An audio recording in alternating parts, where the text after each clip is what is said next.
Happy Wednesday night. Welcome to Deep in the Plus. I'm your host, Rob Whiteside. Tonight we are going to have a very special movie with a very special guest. Before we get to that, I want to thank you for being here tonight. Thank you for coming to WDWNT.tv, the new home for all of your favorite WDWNT shows. Please make sure that you like this movie. Hope you like the movie, but you like this video.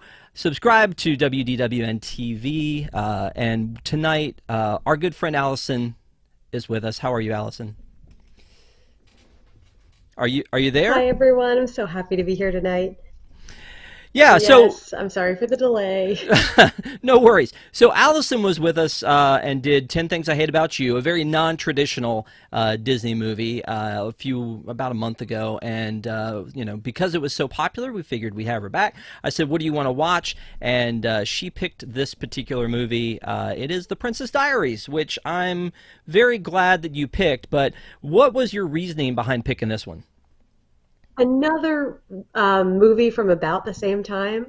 So I watched this, I guess this came out in 2001, so it was about 16, a couple years after 10 Things I Hate About You. So it's about the same time, but it's a little bit more Disney-ish. It's the first time I was introduced to Anne Hathaway. It's just a really enjoyable movie, and I wanted to revisit it because I hadn't watched it really probably since the time it came out. So when he was little, my son liked this movie, and I feel like it's a movie that it's called The Princess Diaries. It feels like sort of a, you know, it's a princess movie, but it is actually sort of more of a family movie. Don't you think it kind of appeals to like multiple generations, etc.? Yeah, I mean, sure, we have it's just like a teen movie, right? It's like there's a princess element to it, but it's a movie about high school. It's a movie about family relationships. So you've got intergenerational, as you said. You've got friends, you've got boyfriends and dating, and also the typical 90s movie. This isn't the 90s, it's early 2000s, but that 90s like feel of like the hierarchies of high school that was really big, and like the popular kids being just like unreasonably evil for no reason. That's in there. It ticks a lot of those boxes. You know what I forgot about this movie is that it was a Gary Marshall movie, and Gary Marshall, of course, best known for Pretty Woman. It has that very special kind of, I don't know, Gary Marshall touch to it when you're watching this, so it kind of fits what you were just talking about. Right, and it's the first name you see when the credits roll in the beginning is Gary Marshall, and I immediately started Googling because I was like, this too? This is crazy. What a career this guy's had. So something else that caught my eye as far as casting goes is when you recommended this, I didn't remember that Larry Miller is in this one. And Larry Miller was also in 10 Things I Hate About You. He was the dad. Are you a super fan of Larry Miller and you haven't told me? Is that the problem here? This is a coincidence, but I feel like the next time I do a show, we should find another thing that he's been in. He was the voice of XR in Buzz Lightyear and the Space Ranger movie, the TV show. So he was XR in that one. If you want to do that, we could do that. Yeah, I know, right? Yeah, it's done. So, as you mentioned, this is 2001 this movie came out. It was rated G, which, again, is kind of funny because, like you said, it's sort of a coming-of-age movie. It feels like it should have been more in that PG range. It does have that 90s vibe. It should not be G. There's, like, sexual assault in this, which you should get to, but, like, it doesn't feel like a G movie. Yeah, let's not do that off the bat. Let's not start. Okay, yeah, definitely. I'll let you handle that part of it. But when it starts off and you see like Eric Von Detten is in this, and he was in Brink, and then you've got the best friend who's in this, which feels very like she's a very 90s best friend. Then you've got the boy who is like he's the guy who's been her best friend's brother, and so he's been around, but there's not really been a relationship, and will they, won't they, kind of a thing going on. So it did feel very 90s from all of those angles, but as you said, it was 2001 and G, and it was based on a book by Meg Cabot, which again, I did not know the source material. Did you read the book? No, but I had read other books by Meg Cabot because she'd written a lot of young adult novels. Now I can't remember like the titles. Kate the Great, I think, was one of them, but she wrote a lot of really popular novels for adolescents at the time. But I had not read this. Gotcha. Okay. So, and there are two movies. We're just talking about the first one tonight. So, spoiler alert, there is a sequel to this. I feel like people should know that at this point. And Gary Marshall did also direct the sequel to it. But in this one, it's your typical, she's just your typical teenager. She's, and it feels very, I'm going to draw a parallel. I don't know if you've seen this movie or not, but did you see Turning Red? Of course, yes. Actually, weirdly, my daughter loves that movie. She's way too young for it, but is obsessed. So I feel like there's kind of a combination with the whole Turning Red thing because there's a secret past that her mom hasn't told her about, and then when she finds out, it changes everything, and she's got her like close group of best friends that that she kind of squads up with and tries to figure things out with, and so and it's sort of the kind of, she's a little bit geeky, but then she turns into this very cool kid when she finds out about the secret. So I did draw a lot of parallels there. I don't know if you did as well. Right? Yeah, she's like self-actualized by the end, and there's definitely a physical transformation that happens in this movie. Well, I mean, again, going back to the 90s movies, isn't there always a physical transformation that happens? Yeah, very Uh, much like the coolest, like Brittany Murphy, like makeover kind of a thing. yeah, so when it first starts and we meet Mia, she is, her hair is kind of a mess, and she's got Fat Louie, who's her cat, which, by the way, I was looking around at some, like, things you didn't know about this movie, and it said that there were four Fat Louies. So I don't know Oh, if it was just they like swapped them in and out. Uh, one of the cats allowed people to carry him. One could sit. So each one had like a different action that he did. So I need to go back and watch and see the difference between Fat Louie's. But Mia and her mom, when it opens up, they live in a firehouse, and so you learn that because she comes down the fire pole at first. That's kind of cool. Like, I mean, what kid wouldn't want to live in a firehouse, right? That's kind of cool.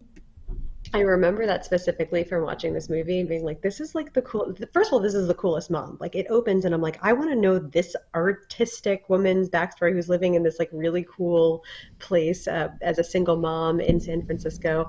And I think just like, I don't want to keep referencing the last one we did, but 10 Things I Hated About You was another one where like they're living in a really like fancy neighborhood, but like this is a similar thing where like this firehouse house costs an unreasonable amount of money in this day and Yeah. age, but 21 years ago, I'm sure it was still expensive, but not like not unattainably so. Well, yeah, and kind of like Friends, right? Whenever you look at the TV show Right. Friends and the place where they lived and the jobs they had, they probably could not have afforded, even with roommates, to live in those situations. So, we No, kind but of this is like this is Full House's San Francisco. This is not like the San Francisco post Facebook and all that other stuff. Like the cost of the homes are has just yeah, blown up. This was already probably ridiculous, but now looking back into what San Francisco has become, it's like yeah. hard to fathom. I assume you went to a highfalutin private school like this one, didn't you? I did not. I went to public high school, and actually, my What? public high school is famous because the person, like one of our most famous alums, was the creator of Jersey Shore. So that I think gives you a real flavor for what my high school looked like. But yeah, again, another parallel to the last movie we did. Super fancy, private. Right. Yes, exactly. And we were like blown away by that one. Like that high school, it was like that's not a high school, that is a palace. And at least, and I think this one, at least they say it's a nice private school. They're all dressed in private school clothes. They address it later that says like that the dad had arranged for her to be able to go to this private school. So all those pieces fell in place. It all made much more sense. Before we go Yeah. any further, I do want to thank Jungle Cruiser for a super chat. Here is some thanks to get the new channel off the ground. Also, want to beat Rosita as the first super chat. So congratulations, you did it. And of course, you know what? Nothing makes Allison happier than a little bit of praise. Love it. Thumbs up. Give us a like. Super chats. Yeah, very exciting. You can help to get her more tea because she's drinking some tea tonight. So she's being fancy. That's how she rolls. So That's right, with my yoga mug because I do yoga in this movie. again, like when I go back and look at these things and I realize like the star power that was there, I don't know that you can qualify Eric Von Detten as star power, but Mandy Moore being in here, and this gross little scene Yeah. here. I don't know. Oh, yeah. And also Sandra Oh, like Yes, yeah.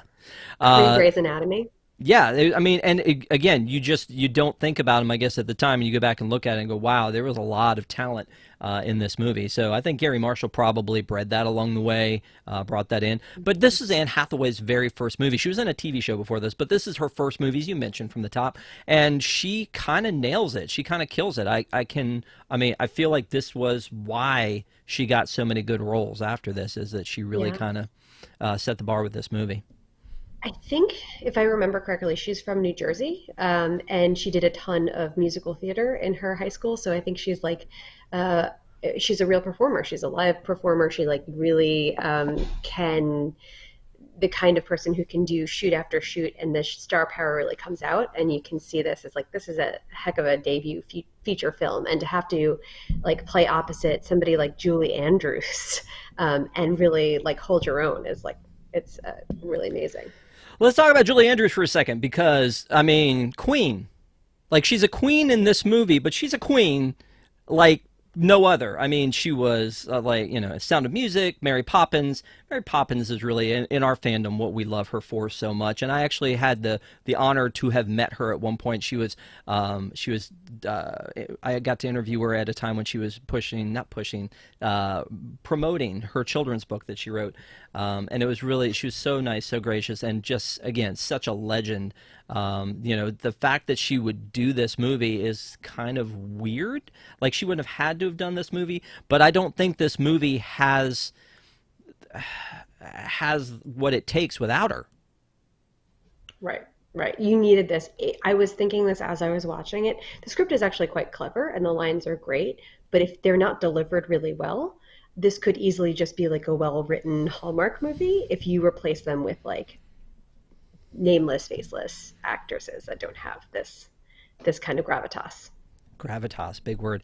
Hey, let's talk about the debate. So, when we first meet Mia, she's on her way to school to have a debate. Eric Von Detten's the first one up. She comes up afterwards. He's doing the pro, she's doing the con. But when she steps up, they slap. I'm hoping I can get the picture of it here. The word negative across the podium. I've never been in debate club, but I'm pretty sure you don't do that to a kid. Is that right? Yeah, no, I don't think it's called the. I think it's like I don't know. I should ask my It husband. should He be was like pro a and champion con, right? debater. Yeah, pro and con, or yeah, negative is this poor woman. So again, they embarrass. She gets embarrassed. She kind of runs away, and then she goes to. I guess her mom works at a rock gym, like a rock climbing Yeah, gym, because this woman can't be any more interesting. right? But when she gets to the rock climbing gym, all of a sudden she's cool. Like, right? I mean, Yeah, she's wearing her hair up. She's got different clothes. She's got different friends. She's kind of giving instructions left and right. I mean, she's a altogether different person, and that bothered me. That you bothered know what? me.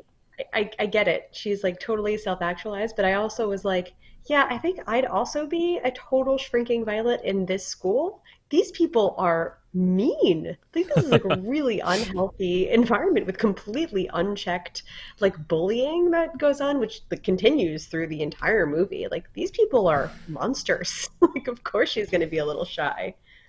Well, and there is a little bullying happening in our chat as well. Rosita, thank you for the $20 super chat. It says, you only beat me as the first super chat because I was busy finishing watching the show and a great start on the new channel, Rob. And sorry about the vid on Zoom with Tom. I had to ask about that, by the way. She apparently called me Whitehead instead of Whiteside. Yeah. Forgiven. All is forgiven. Forgiven, especially with a super chat. Thank Yeah. you. Yes, thank you so much for the super chat. We appreciate it. And we're really excited about this channel. Great things are happening. So thank you guys for being here and being a part of it. And Allison for being here too. So once we've established, okay, this is her life. She's got mom. She's got she lives in the firehouse. I mean, all of this stuff is put together in the first 9 minutes of the movie, where she goes to school, who her friends are, what she does as her day job, what mom does, all that kind of stuff, which is really fast to be able to put all that together so quickly. Once we've got all that established, now she says, hey, by the way, your grandmother wants to have tea with you. and then she sends her off to some random address to have tea. I don't know. This I feel like there's a couple scenes that were missing here. Like there should have been something Yeah, else in the whole thing. not enough information. I think maybe the pacing is a little off because this is like a relatively long film. I'm enjoying all of it because the people are so good, but certainly the storytelling is like you sort of jump around a little bit and maybe don't build all of the storylines, flesh them out fully. But it is kind of funny to watch her like step on the grass and then like get yelled at in multiple languages and jump off. And she's going in there totally flying, totally blind. No idea why she's going to meet this woman or who this woman is. Yeah. I mean, and so she goes there. There's this like fancy gate. I would assume that you like it's not like a frat house. You don't put this in the middle of nowhere. It's probably an embassy row, right? I mean, shouldn't that have been a red Right. flag for her at some point that she's on her way to an embassy? Maybe I don't know. I don't know. I don't know what I would have thought at 15. True. Yeah, but I mean, her mom sends her there to have tea with her grandmother, the one they don't talk about, and she gets there and then finds out that she is the heir apparent to the country of Genovia. Which, by the way, I'm not going to lie. The very first time I saw this, thought it was a real place. I They mean, really make it. I know a lot Yeah, about no, Disney. I know nothing about geography. yeah, well, they seem to combine like Genoa and yeah, and so they try to make it sound like a real place. I think I was watching something else the other day, and like the made up place was Moldovia, right? Like this is sounds like Moldova, but let's add another vowel in there, and like that sounds like it could be a real place. And of But I course, they say mean, it's between like France and Spain or something, which is nothing's between France and Spain. I guess I mean, yeah, they're saying it's part of Europe. I guess that's okay that they did that. But I get it when it's like, like you were saying, Moldovia. When it's I'm blanking on the place. There are a lot of like pretend places in Disney. I'm pretty sure I can't find Zootopia on a map. But like Arendelle could be a place, but it's Right. sort of a not really any place. I'm used to seeing that in animation. I'm not used to seeing that in live action unless it's a DC superhero movie. That's the thing about Marvel versus DC. In Marvel, it's things take place in New York. Things take place in Right. mostly real places. I think that Sokovia, but mostly real places are listed as opposed to in DC. You got Metropolis and Gotham and Central City and all these places that they make up. So it was interesting that that's not a real place, but I swear I thought it was a real place, and I was like, oh, isn't that cool? Um, They didn't want to anyway, get in trouble like Borat. yeah, that's a good point. So she goes and she sits down to have a meetup with Grandma, and man, just again, I'm just in awe of Julie Andrews, like top to bottom. She's just so Yeah. good all the time. I mean, and she just lights up the screen and just commands it. I mean, maybe I'm overthinking that. Maybe I'm projecting that a little bit, but I just feel like she is just amazing. No, I was thinking, well, first of all, she's just like glowing. Her skin is like amazing. Like, this is your grandmother? That's what my skin looks like now. It's not fair. And then her like reactions to like the clumsiness are like yeah, they're realistic and charming and yeah, she's amazing. Yep. And then of course she's now just livid with her mom for lying. I don't know. Valid.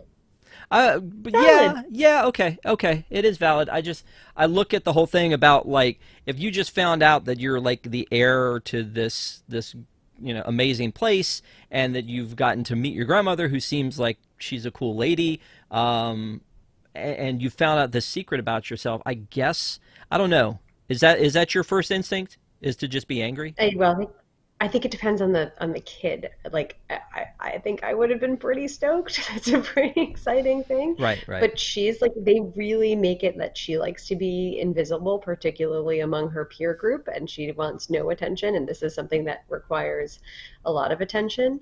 So I get it, but it doesn't jive with the person we see at the rock climbing gym. Yeah. So I can understand why that bothered you. By the way, in the chat, they're dropping Zamunda from I believe that's Zamunda. from the Eddie Murphy movie. Isn't that right? Oh, Coming to America. Coming to America, yeah.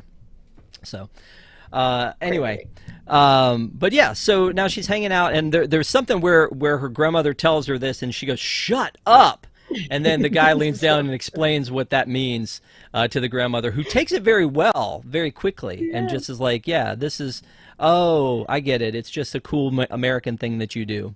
Yeah, but she took it like Yeah. She she could have just adjusts to gone things really off. quickly. Yeah, and the guy's like, it's this, and he's like, okay, cool. She's good. The other thing is in this, you get to see Mia like pre makeover and the bushy eyebrows. Yes, yes. Which, So by the way, like I remember that time really well, and that was the time of the Gwen Stefani like super thin eyebrows. Like I had basically like these pencil thin eyebrows, and you look at her eyebrows now, and you're like, oh, these are like hashtag eyebrow goals, like for like the beauty standards now. But back then, it was like, oh, how do we so tame this? what I read was that rather than to have her have bushy eyebrows and them fix them, they actually had to apply the eyebrows, and it took an hour to apply the bushy eyebrows to Anne Hathaway. So I don't know. Interesting problem to have. So now she's been told that the deal is that if she doesn't become princess, that like basically the country goes away to somebody else and it's all on her shoulders and she has to take this on. And so then she runs away, and now like the grandmother has to try to figure out what's going to happen next, because like I said, I mean, like you said, you would have taken this as an, oh my gosh, I'm a princess, this is great. But then of course we do know that you have high level tastes when it comes to Disney restaurants, etc. So I get True. I get the bougie factor of Allison, but she is just like, she's losing it. She runs away, and the grandmother's like, "What? Why don't you want to be princess? You get like cool stuff to be princess, and it's kind of your birthright." And then she goes home and yells at her mom, and it's like, "My father was a royal. What? Why didn't you ever tell me this?" Um, and it seems like it may have been that the mom made the decision to make this happen because she didn't feel Right. like she would bring to the country what they needed, and that seems like a very selfless thing to do. Like Yeah. she sees that she didn't want it for the money. She loved him, but then she realized she is not what's right for Genovia, and so then she backed away.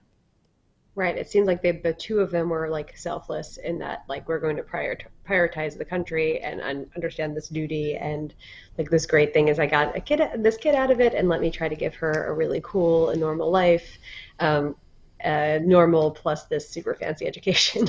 Super fancy education, living in a firehouse, working at a rock gym, and a mom that like just loves to paint and throw all kinds of cool stuff around the place. Honestly, I feel like Mia's got it going on. I feel like Yeah. she's living, sitting in a lap of luxury. But apparently she doesn't feel that way about it. So anyway, once they settle down, they make a deal that says, okay, look, you're gonna have princess lessons. I don't know how they got to that point. I don't know how they got to that point where mom's just like, okay, go ahead and have princess lessons. Was that an offer? I didn't know that was on the table. Princess lessons, and if once you have the princess lessons and you go to this big ball that you'd be training for, if at that time you don't feel like you want to be princess, then you tap out. Right. Yeah. It's a totally reasonable structure here. Yeah.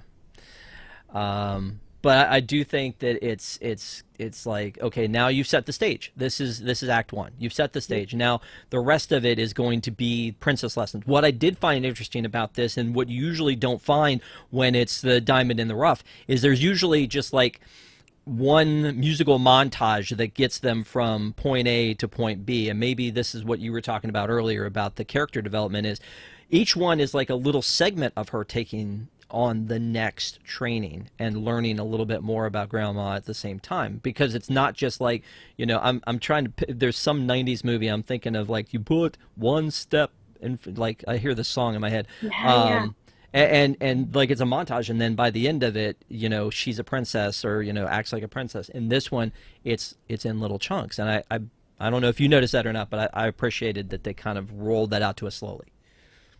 Yeah, yeah. It was like, yeah, they seemed to have specific lessons, and she was gaining skills as she was going along the process. Yep. So the next thing is she meets Joe. So Joe, played by Hector Elizondo, is Yeah. the I guess Julie Andrews' bodyguard in this movie, and Joe has been kind of tasked with being the babysitter for Mia and her driver, etc. So, um, Kind of the heart of the movie. This guy is amazing. well, isn't he kind of the heart of Pretty Woman? Yeah, I don't remember that well. But I think that's exactly right. He actually reminded me a lot of, and this is a very weird comparison, but if you've seen Breaking Bad, he reminded me of Mike, who everyone just like was probably like the most adored character, and he looks a little bit like that, is like kind of gruff but heart of gold. And yeah, a delight. Uh, Rosita says Joe is cool. Yeah, Yeah, yeah, he's he's cool. I effortlessly agree cool. with you. He's like totally charming the queen Yeah. Oh as my as gosh, her. what's up with that? Love it. Uh, I know. I want a prequel for the mom and the dad prince, and I want another sequel of just Julie Andrews and Joe. that would be interesting. But one thing else that I did learn was that Hector Elizondo was Gary Marshall's good luck charm, was in all of Gary Marshall's movies. Oh, that's so cool. Yeah. He's kind of like Alan Tudyk in all of the Disney movies, or John Ratzenberger in all the Pixar movies. Hey, anybody who was a fan of Park Center knows that Allison loves a good popsicle. So Yes, especially while podcasting. all your super chat money goes to invest in popsicles for Allison.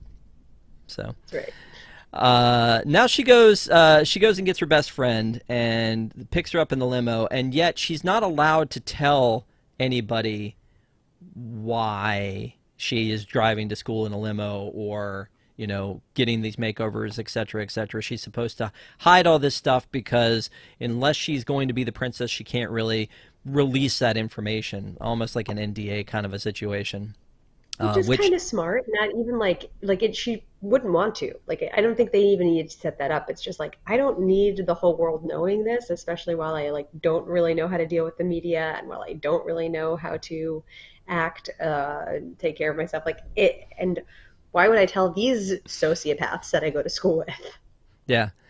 By the way, Rosita, I think, really likes your ideas for more Disney Plus content, to have the Princess Diaries prequel, and also the sequel. Like that would be good content for them. I honestly, I'd prefer it to Mighty Ducks. Just putting that out there.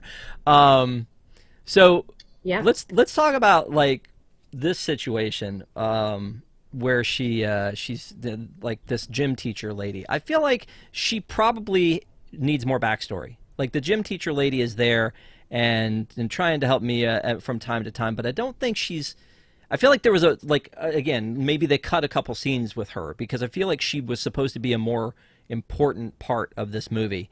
The only thing that really happens is when Mia hits her in the back of the head with the softball. But you mean she comes up again and again, and I guess she's a teacher at the school, and maybe that's important enough. But it seems like from time to time there should have been more there, but with her, because she was such an Yeah. interesting And character. weirdly, she's at the beach scene later. She like saves Mia at the beach scene. I'm like, why is she at this beach? Why is the gym teacher at this beach party? Yeah. That's a very strange story. Yep. Same thing. Then the fact that the background of this is San Francisco. I feel like in the original source material it was New York, because I think it was like the Mm. Princess of Manhattan.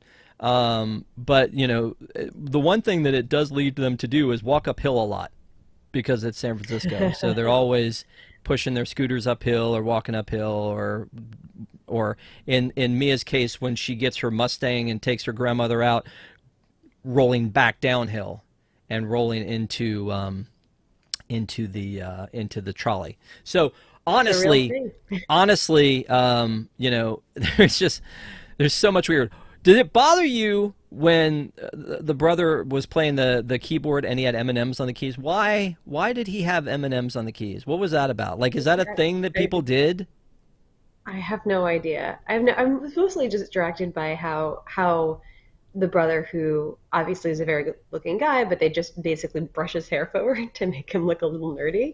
But I feel like in today's, he's like kind of a Timothy Chalamet kind of a guy now. So basically, with the situation they're in is the brother works at a car dealer. I mean, like a car repair place where her Mustang is. That's her baby. She's bought this Mustang because she wants to be able to drive it once she turns 16, and she needs parts for it. And she rolls up in the place, and she's like, "Hey, what do we need to do to get this?" To get this fixed up. And the guy says like something like $400 to get it fixed, which I'm going, has auto repair ever been that cheap? $400 for whatever it's going to take to bring this thing back to life? Yeah. Yeah, yeah, I'd it's pay probably four just hundred more dollars like to the make it. value of the car, by the way. So it's even though it's not very much, it's like not worth it. Yeah, that's a good point. I don't know. I just think it's just very. I don't know. It's a very interesting thing, them layering in the Mustang as like something that's like, again, to explain a little bit of who she is. And Hmm. she has this fixer upper, like that's her. She doesn't have the high class stuff. She just wants what, she wants the necessities, and she wants the, I guess it's kind of a cool thing to have this fixer upper car. But at this point she doesn't seem to still understand that, the guy's name Michael, that's the brother, that he likes her. Right, right. I mean, he's certainly showing signs, but even later, like when he asked her out directly, she's like, "Is this a date?" And he's like, "No."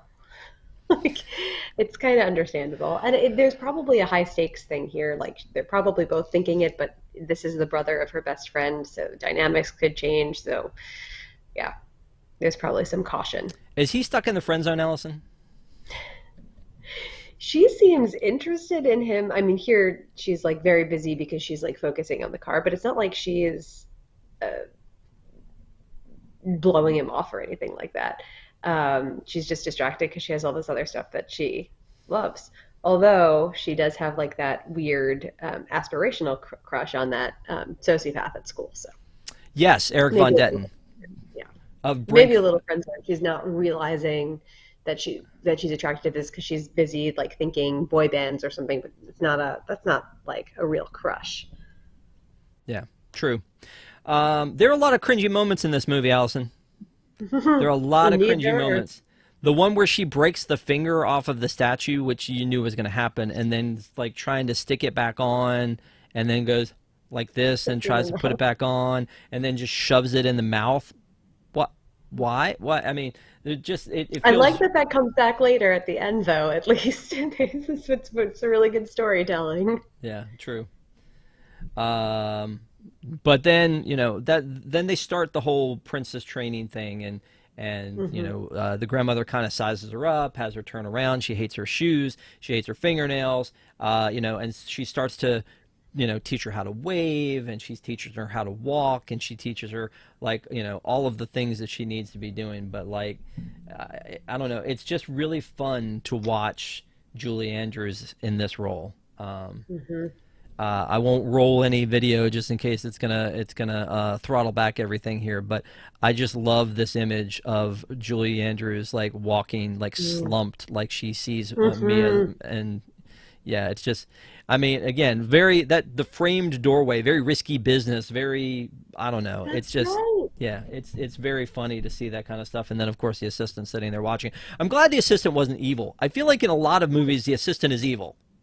I was sort of waiting for that too, but I guess they had their evil quota with every single student in that student body. True. So once she gets to the point where she needs a full makeover, they bring in Paulo, played Hmm. by um, Larry Miller, like I said. And Paulo tries to. By the way, as I'm looking through this movie, I'm seeing again that the female gym teacher lady. Yeah, Here she is again. yeah, She's she's teaching everywhere. soccer, yeah.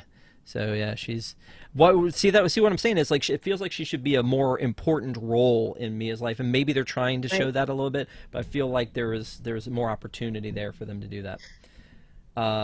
But she keeps having these like fantasies of making out with Eric Von Detten, which again, our good friend Desi would probably have those same fantasies because of being a huge fan of Brink, and so we keep cutting to these scenes with her making out with him, and again, that's the guy she likes. That's the guy she's drawn to Hmm. because isn't everybody drawn to a bad boy, Allison? I don't know. That guy is so repulsive to me. It's so hard to imagine. He's so full of himself. He's so like, but I guess maybe she doesn't know him well. But it's so clear he's mean. I don't get it. Whatever. He's got great hair. I'll give him that. Great hair. Okay. Well, speaking of hair or lack thereof, Hector Elizondo, when he starts making his moves on the Queen, the first thing I noticed. By the way, Hector Elizondo was in most recently Last Man Standing. He was the boss Mm, on Last Man Standing, Tim's boss. But I did notice he had a little bit of ear bling in this one. hmm I don't know if that's just and again, Joe's cool. Like I Yep, said he's earlier, so Joe's cool. cool. But it's another thing that like really surprises. We're like, oh, the queen is just like, all right, yeah, I'm gonna be totally seen like flirting with this guy and dancing with this guy and hanging out with this guy who's like a cool chauffeur with an earring. I don't know. Maybe it makes Julie Andrews even cooler. Yep, she's giving him the look. And again, Julie Hmm. Andrews is so good. Am I making that up? No, She's good, she's right? she's amazing. Okay, cool. She's a legend for a reason. Yeah, I mean, it's like Betty White. Betty White was always hilarious in Mm. everything she did, flawless, wonderful. I feel like Julie Andrews, no matter what she's doing, is just amazing. So, Yeah. um, anyway, she's learning to dance, she's learning to eat, she's learning to do all of these other things. And then Paulo comes in, played by, as I mentioned, Larry Miller with the worst accent. I feel But like it doesn't matter. It's just some random accent. The personality is just like so over the top. His lines are hilarious and they're so well delivered. and he talks about himself in the third person as if that's what somebody like that would do. Paulo only does such and such, and Paulo, Hmm. yeah, third person. Did I say that? Yeah, third First person. person. Okay, I don't know. So anyway, so Paulo comes in. He's got two helpers. She has them sign NDAs, but Paulo doesn't sign one.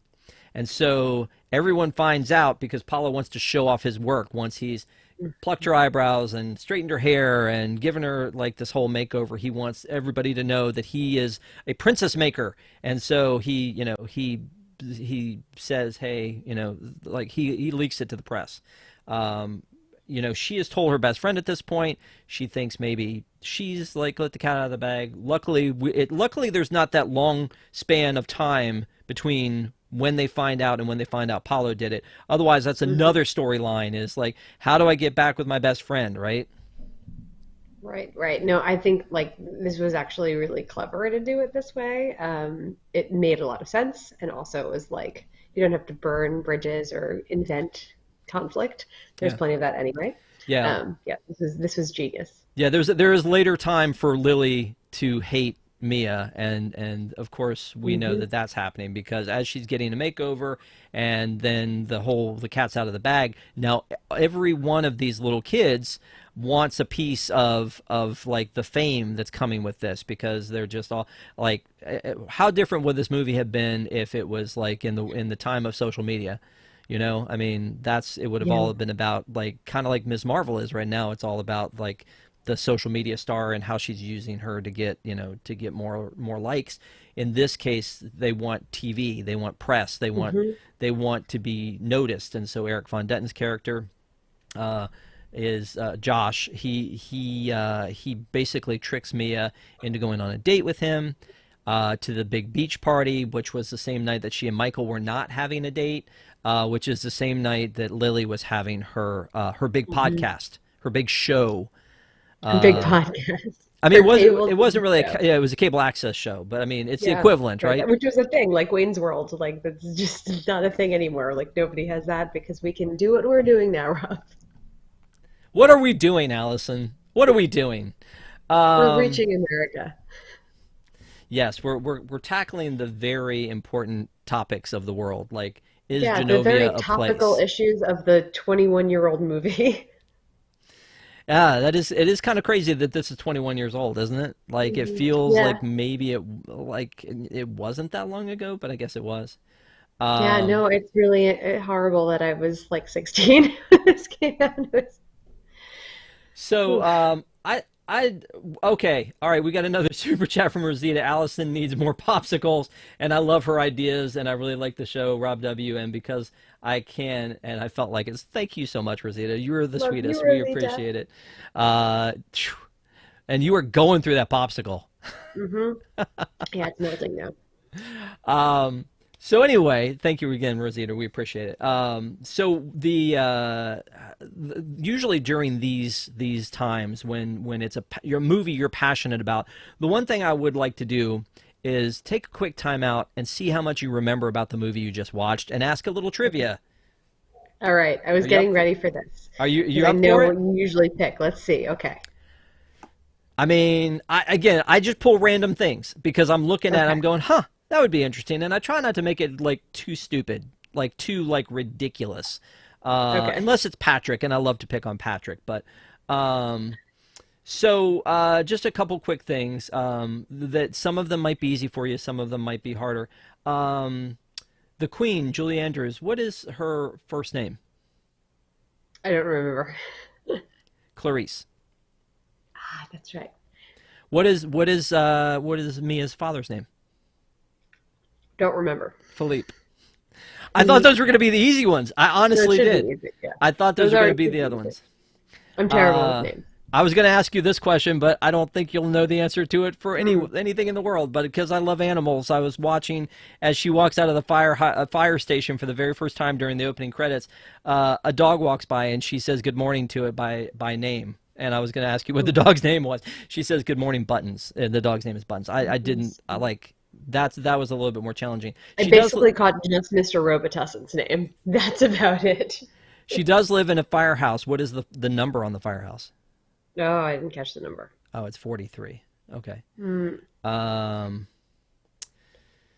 Interesting. Well, okay. What school does she go to, and or what is the mascot? No memory of this. You did see this movie, right, Allison? These are not the Like things I literally noticed. days ago?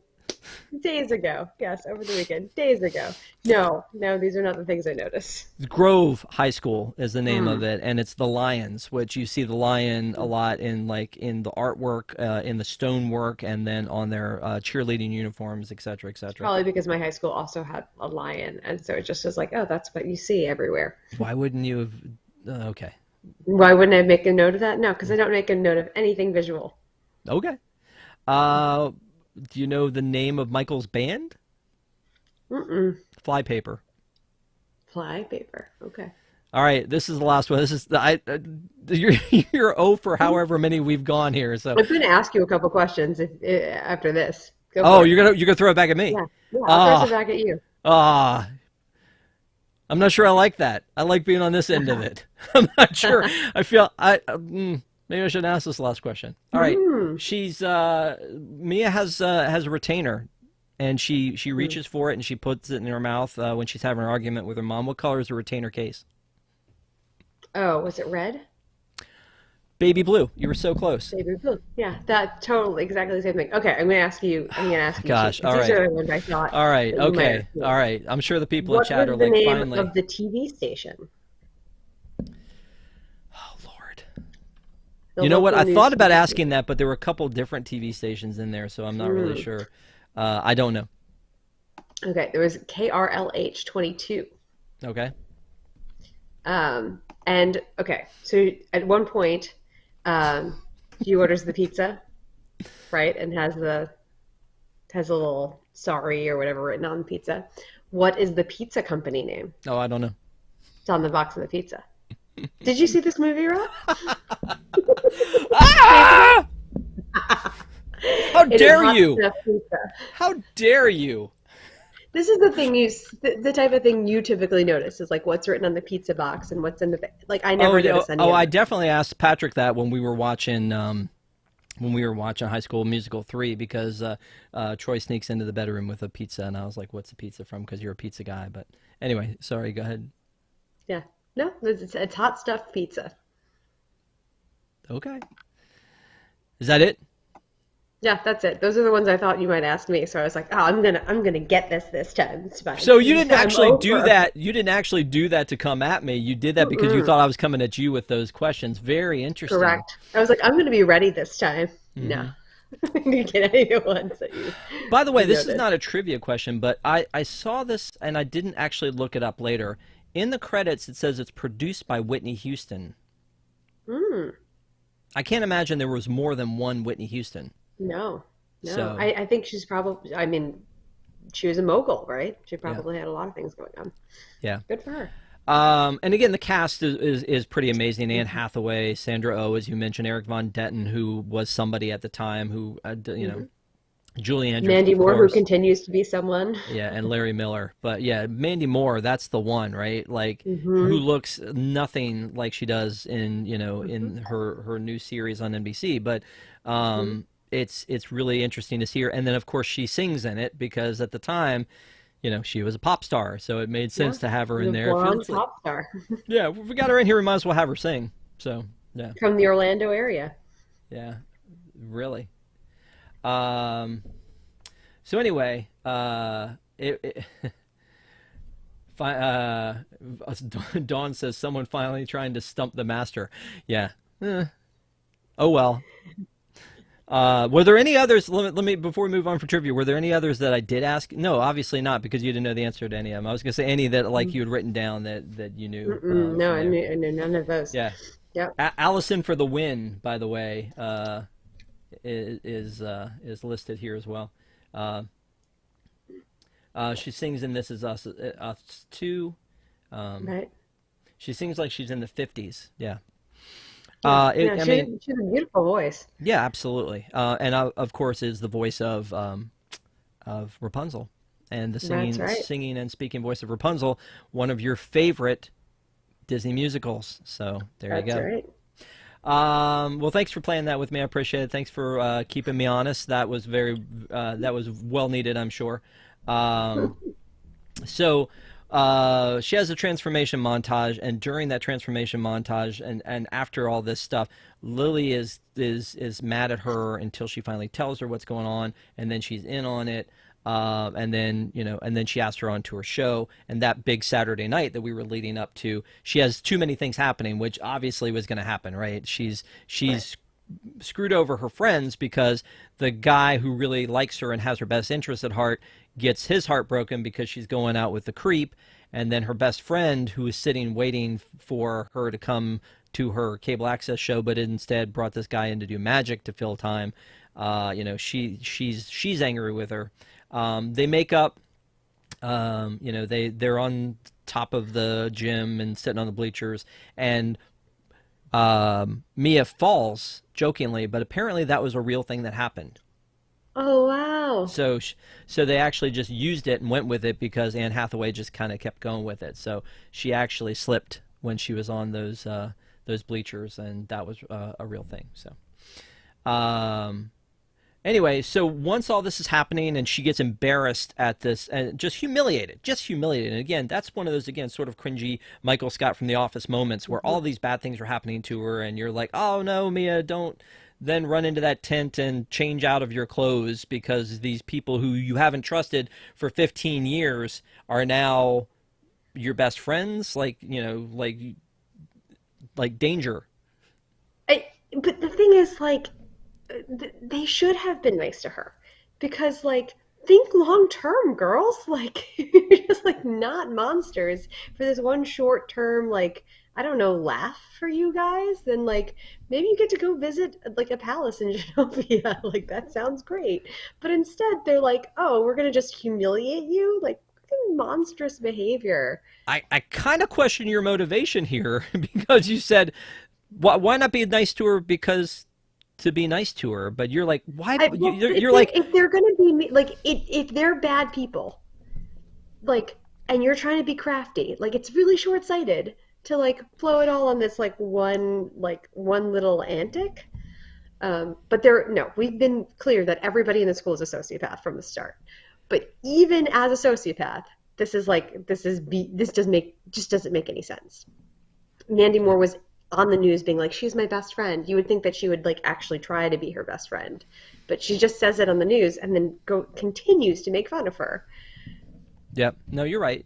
I just love the way your mind works, Allison. I think that's great. Um, so a couple things that I kind of glossed over is that there are two very fish out of water moments for each of them. One is the big state dinner, like where they have the big dinner and Mia's Mm. trying to do all the things she's been learning all along, and then she ends up messing up everything during the meal. The man's like arm is on fire. Yeah. Right, exactly. And she's, and nobody seems to like call that out until later. Her grandmom's like, "What happened with the ice bucket?" And she's like, "Don't worry about it." But I it's when handled it. It's yeah, fine. when she trips the guy and everything falls, and the one guy laughs, and then it's just like, "Oh, okay, it's fine." So then she's like, "Well, let me show you my world." And they go out and they go to like she does like grandma does the arm wrestling machine, and they Mhm. go and do some other stuff, and they ride in her baby in the car, and then it backs into a trolley, and that one is one of my favorite scenes when Julie Andrews is playing the part of the queen and using her diplomacy to basically save the day for Mia and knight these two gentlemen in some made up thing that she did. Um, So cool. Yeah. it's a very So cool much moment, charisma. but when you stop and think about the fact of her just being like almost a pathological liar, she's so good at making all this stuff up. And I don't know that anybody's ever pulled a break out the way that Mia did, but it did make for a fine sword to be able Yes. to knight these gentlemen. Knights of Yes. the, and she looks up Knights of the, and the street says Rose. Knights of the Rose. Okay, that's what we're calling this. It was just such a cool scene. So Perfect. yeah. So now moving forward again to the beach incident where the Eric Von Detten lures her into this cabin. Is that the assault that you were talking about? Not really in the cabin. In the cabin, she's like, this isn't romantic. Like, this isn't gonna work." But then they go outside, and he like kisses her, and she's like, "No, I don't want you to kiss me." She's like pushing him away, and he's going for it anyway. So this is definitely an unwanted, um, sexual advance that he's doing for the cameras. That's like that's the kind of thing you see a lot in like 90s movies and early 2000 movies that were just like, oh, that's what happens. But we don't see that quite as much in media now. The part that creeped me out more was when he said, "How about a foot massage?" And she Oh, goes, "Okay." And he said, "No, you massage my feet." yeah, yeah. And he puts his foot right up there, just this hairy Ugh. foot right up there. Ugh. And that's, by the way, another one. If you're just like, if you're using this person, like maybe think a little long term, like Come on, where's Brink, your distance? be better. Um, Yeah. yeah. So, like you said, he takes her outside when he realizes that all the media is going to be there, and he basically gives her, like you said, a very unwanted kiss in front of the media so that everybody can see, and there are all these cameras. I can't imagine a world where this actually happens, but okay. Um, you know, at the behest of some teenage boy, they all come out and take pictures. I don't know. I would think Yeah. that this was a prank. But anyway, so he gets the kiss, and then she runs away, and then the mean girls bring her into this tent, and she takes her clothes off, and then they pull the tent away, and they're like, "Oh, she's over here." So horrible night for her. The grandmother's mad. Lily's mad because she screwed up the whole cable access show. And then so from this point, it's like this is her redemption arc to the end, Hmm. right? This is her. She makes peace with everybody. She starts to show that she's more responsible. She's really kind of taking control of her life almost for the first time at this point. Right, right. Um, and she's really big, actually becomes self-actualized, not just at the rock climbing gym and doing yoga. She's like becoming confident in the way that she's moving through the world. Yep. And so at this point, I think she feels like she's not princess material, but she's going to see this through to the end. And she invites Lily and Michael to come to the or to the ball. And then something happens where she reads this note from her dad and decides she was actually planning on running away. I think mom was going to help her run away to Chicago. Is that where she was going? So she's helping her run away, and then Fat Louie is laying on this letter from Dad. Mhm. She reads the letter. She realizes that, hey, maybe she does have this responsibility. She gets in her car. It starts pouring. The car dies. Joe, of course, our hero, comes and finds her, takes her to the ceremony, and she decides she will be the princess. Right. I mean, then, she gets all cleaned up, she kisses Michael, and then she makes her first entry into the Princess Diary Yes. Yes, in her private jet. in her private jet. Yeah.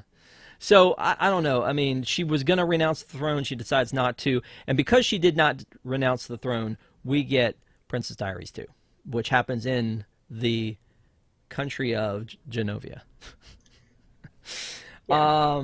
Yeah, I mean, I don't know if we missed anything talking about this, but, again, I want to get your final thoughts on this movie, but is there anything else that we've missed talking about? I mean, you've made it through your tea and your popsicle, so I think it's about time to wrap up. I think that's great. Is there anything else that we didn't talk about that you wanted to mention about the movie? So I should share one story. So I have actually seen Anne Hathaway in person, and I scared her. And I feel like I should share this here since we're watching this movie.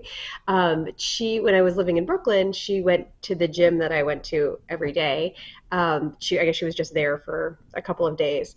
And so she was working on the weight floor with a trainer, and I was taking a class in their group exercise room. And I realized I'd forgotten. I saw her as I was going in, and I was like, I better not make a big deal. She probably gets a lot of people staring at her. Everyone was kind of looking at her. I go in the room, and I realized, oh no, class is about to start. I forgot my water. So I grabbed my water bottle and I sprint out of the room, which was to go to the water fountain and fill it, but I was sort of sprinting at her, and I saw her like go like, because she thought I was like a crazed fan, and then I like, made a hard right and saw her like relax, and I feel a little guilty about it still. Well, Anne, if you're watching, and I know you're not, Allison, sorry. Yeah. Um, So, just going back through some of the stuff that they were talking about in the chat. Uh, Rosie, I'm making sure. I guess we were talking about the makeover, and Nico the Greco said it worked out in She's All That. Kira reminded us Order of the Rose. So, Order of the Rose was Order what of that the was. Rose. Um, the 2000s were the decade of the glamorous assault. So it's like Animation Wolf. I mean, I guess you're not wrong there. Yeah, yeah. You see it in like Gilmore Girls and all sorts of media, and you revisit it. You didn't think about it at the time, but you revisit it, and you're like, oh, this is a problem. Yeah. And then, of course, they compare the cable access show to Wayne's World, with Rosita Hmm. replying, "We're not worthy." So it went off a little bit like that. So thank you guys so much for being with us in the chat. It's always fun seeing you guys have conversations there and kind of talking back and forth with us. Thank you guys again for the super chats. But now is the time, Allison. We've been talking about this thing for an hour, and you and I have talked about it much before this because we've all been ramping up to this point. That's why you got the popsicles. I mean, this is why we're doing the whole thing. And I just need to ask you, and this is the big question: would you recommend this movie? Yes, and I would watch it again. This totally holds up. This is better than I remember it being. The star power is just like is there are so many scene stealers in this movie. No matter what scene you're watching, there's someone amazing. Of course, Julie Andrews is the queen, as you say, Rob, at the very top. But Anne Hathaway is amazing. Mandy Moore is like fantastic and evil. And Sandra Oh is also like a scene stealer. She's hilarious in this. And the brother is also like someone you want to see even more of on the screen. So it is start to finish like fantastic acting, really good writing, great storytelling, and just like really a fun little like fantasy romp through mixed with a high school movie. It's great. Yeah, I would agree 100%. It's very rewatchable. I'm sure I watched this again with my son a bunch of times when he was little, and it holds up like you said, and it's really just a fun little movie. It makes me kind of want to or go back to Disney Plus and watch the Princess Diaries 2, although I seem to remember that not being as good. But I might go back and watch that one anyway, or maybe you and I would even come back and talk about it at some point. But I would definitely recommend this movie. There's not really a lot of Princess Diary tie-ins to the parks, something I always kind of bring up, but I do think Mhm. that in general, this is a good IP, and to your point and Rosita's both earlier, that it would be great for them to bring this to Disney Plus in some way, shape, or form, a next generation, or like you said, a prequel or something like that, because I think this is still a valid premise that could be updated for Hmm. 2022 and beyond. So, we'll see what happens. I mean, it's going to be a fun time. Hopefully you guys enjoyed watching it. If you were doing your homework and you watched it with for this show, we appreciate it. But again, we thank you for coming to WDWNT.tv. We have a lot of great programming here. We had Disney Entertainment News Today dropped on Tuesday, yesterday. So if you haven't checked that out, check it out. Wednesday nights are going to be deep in the plus. Thursday nights, News Tonight returns next week on Thursday nights. Fridays boxed in. And then on Sunday, Park Center has its new home right here on WDWNT TV, and you can check out last week's episode right now, right here on this channel. So please subscribe. Please hit like if you haven't already. Thank you guys for spending the night with us here tonight. And drop a note in the comments and tell us what Princess Diaries meant to you, what you thought of it, if you have some differing opinions. But obviously the two of us are super fans of it. We, I think we really enjoyed doing this. So Allison, thanks for bringing this one to my attention. Thanks for us, getting us to watch this one here tonight. And hopefully we can get you back to do something else, because you're picking some real winners. Thanks for having me back, Rob. The hug. All right. Have a great night, everybody. Have a great week, and be safe out there. We'll see you soon.